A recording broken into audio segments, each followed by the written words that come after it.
Misguide করছে সবাইকে।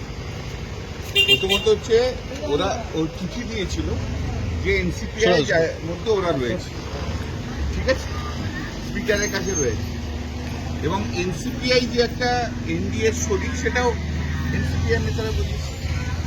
এখন এরা তো এনসিপিআই জয়েন করার পর কেউ তো নিজের কনস্টিটিউয়েন্সিতে ঢুকতে পারছে না,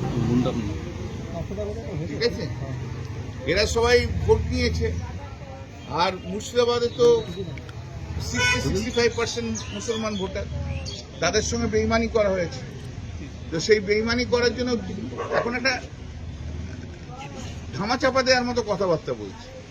ওরা এনসিপিআই আছে, ওরা এনডিএর শরিক, এটা ওরা লিখিতভাবে জমা দিয়েছে, এখনো পর্যন্ত বেরিয়ে আসেনি। আমরা যে সুপ্রিম কোর্টে যে পিটিশন ফাইল করেছি যাতে আমরা ডিফেকশন চেয়েছি এই 20 জনের, তাদের মধ্যে এদের দুজনের নাম আছে।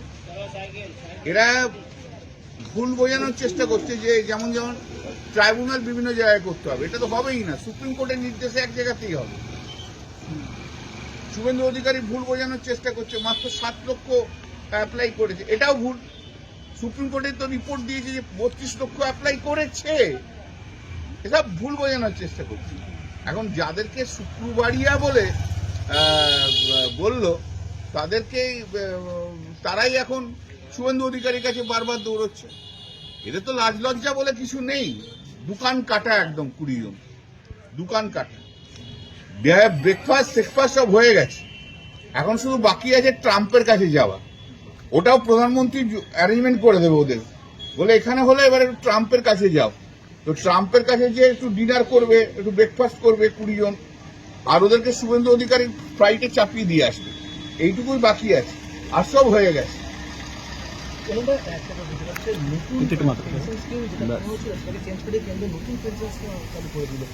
আমি এখন ওটা দেখিনি, আমি তাই জন্য আমি কমেন্টস করতে পারছি না। তাপস রায় বলেছেন যে সুদীপ বন্দ্যোপাধ্যায় রাজনৈতিক ক্যারিয়ার অনেকদিন আগেই শেষ হয়ে গেছে। হ্যাঁ, সেটা তো ঘটনা, ও রাজনৈতিক ক্যারিয়ার অনেক কাল আগেই শেষ হয়ে গেছিল। তাপস রায় তো 2019-এ ক্যান্ডিডেট হতে চেয়েছিল, সিরিয়াসলি ক্যান্ডিডেট হতে চেয়েছিল।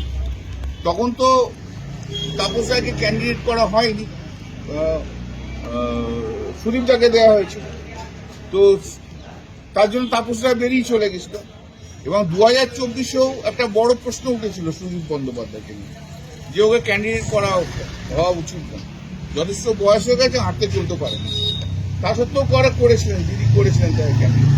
তো দিদি এমন ও এমন একটা ক্যান্ডিডেট যে প্রথম থেকে সবাইকার সঙ্গে গদ্দারিটাই করে, গদ্দারিটা করতে ভালোবাসে। আর ওই হুমায়ুন কবির বলেছে না ওকে, ও তো সাইকেল চুরি থেকে আরম্ভ করে গদ্দারিতে শেষ হয়েছে। সে হোক, যা ইচ্ছে হোক, সে ও হবে কি কাপুরি ঘোষের হবে কি শতাব্দী রায় হবে, সে নিয়ে মারপিট চলছে, চলুক। আমরা তো বললাম এখন ট্রাম্পের কাছে নিয়ে যাবে, এখন স্পেশাল ফ্লাইট দিয়ে ট্রাম্পের কাছে নিয়ে যাবে, ওখানে ডিনার খাওয়াবে বলেছে। এখানে তো কিছু করতে পারবে না, এখন 1.5-2 বছর তো নাচতে হবে, এদিক হয় এখানে নাচবে ওখানে নাচবে, এখানে নাচবে ওখানে নাচবে, 2 বছর পর টাইম লাইন শেষ। বাংলার মানুষ আর ভোট দিয়ে জেতাবে না, ওদের চিন্তা করার কিচ্ছু নেই।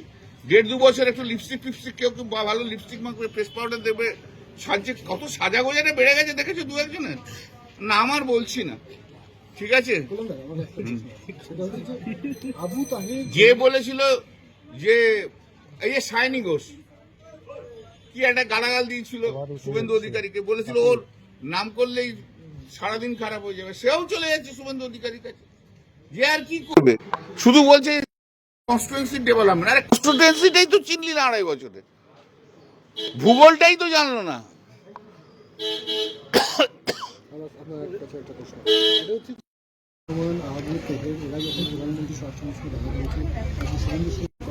আরে কি উন্নয়নটা করবে সেটা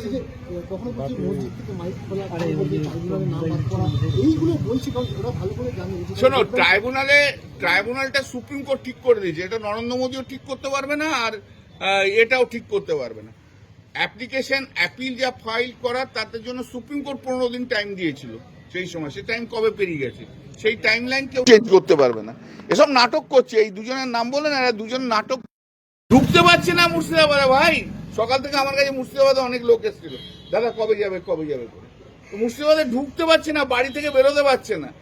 অবস্থা ওদের খুব খারাপ অবস্থা। সুমিত রায় আজকে হাজিরা দিলেন সবার সামনে। এটা আমি কোনো কমেন্ট করবো না ম্যাডাম। বললেন আর্যিকর 2 বছর অতিক্রান্ত এতদিন আপনাদের সরকার ছিল, এখন 3 মাস হয়েছে আদৌ কি বিচার করে? সে দেখুন না, বিচারের ব্যবস্থার জন্য তো গেছে, সেখানে আমি কেন বলতে যাবো? আচ্ছা, সমীর ভট্টাচার্য বলছেন যে এবার সুবিধা দিলে হবে, ইন্দোনেশিয়া থেকে বিনিয়োগ আসছে, ইউরোপ থেকে বিনিয়োগ আসবে। এগুলো বুদ্ধবাবু অনেক বলতেন আগে, এটা নতুন কিছু না। বুদ্ধদেব বাবু অনেক বলেছেন, কিন্তু কিছুই করতে পারেনি। আর সমীর ভট্টাচার্য কি করবে বেচারি? ও কোনো কিছু বলার নেই তো, ও ভীষণ চাপে আছে। ও বলছে যে না, তৃণমূল থেকে কাউকে নিয়ে আসা হবে না, আর ওখান থেকে তৃণমূলের সব পার্টি দিচ্ছে। ওদেরকে বলেছে যে 20খানা মালা রেডি করে রাখো। শ্রমিক, তুমি 20টা মালা দেওয়ার উত্তরীয় দিয়ে ওই 20 জন এমপিকে বরণ করবে। শ্রমিকের খুব চাপ, আমি বুঝি। শ্রমিক খুব ভালো মানুষ, হ্যাঁ, কিন্তু শ্রমিকের বড্ড চাপ হয়ে গেছে গো।